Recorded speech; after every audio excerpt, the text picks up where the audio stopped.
My name is Roslyn, and I'm a freelance writer. I also work for the federal government. Every year on the anniversary of my sexual assault, I commemorate the date by doing something radical with my body. Last year, I cut off a foot of my hair, and this year, I decided to get a tattoo. Yeah, that's perfect.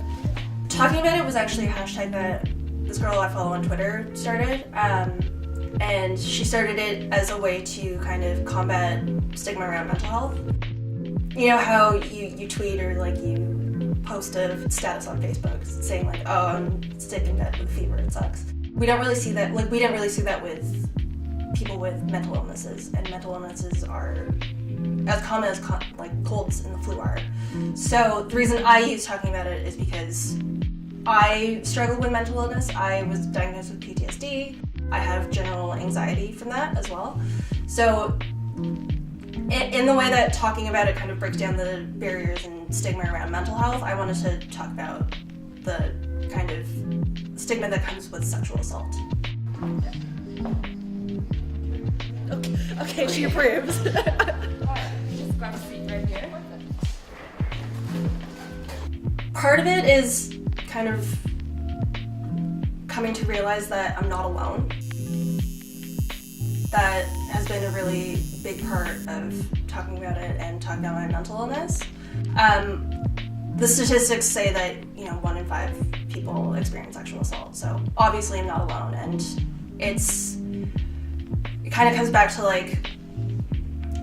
talking about it helps other people realize that they're not alone, and it kind of shows that you're not ashamed of it. And with sexual assault, it's why should I be ashamed of something else that someone else did to me?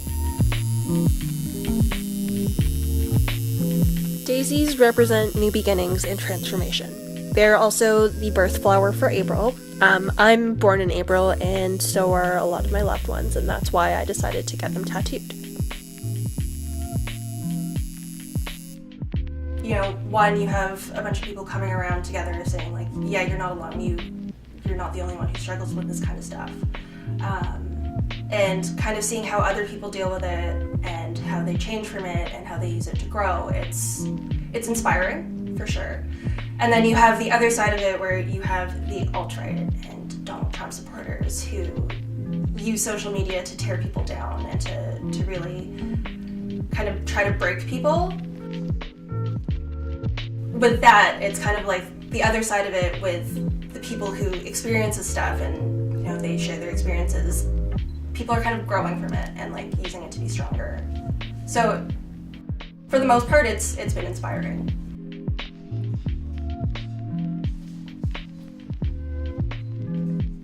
It was hard at first because you have all this like internalized stigma where you're like, oh, I don't want to come off like I'm crazy. I don't want to go see a counselor because that means I'm crazy. I don't want to go on meds because that means I'm crazy. But being crazy isn't a bad thing, and that's what I've learned from it, and that's how I just kind of built myself up to be strong and to keep talking about it even if there's still stigma around it. So it's helped me come to like accept it within myself and to be less ashamed about it.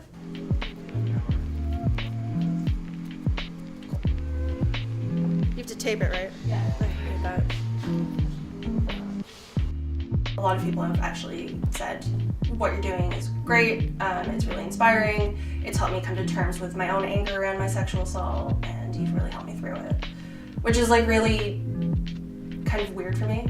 It's like I'm just doing this to help myself feel better, but if people are getting good stuff out of this, then I'm just gonna keep doing it too. As a survivor of sexual assault, tattoos remind me that my body is my own. Getting a tattoo helped me reclaim control over my body, and it reminds me that I am the only one who can consent to what is done with it.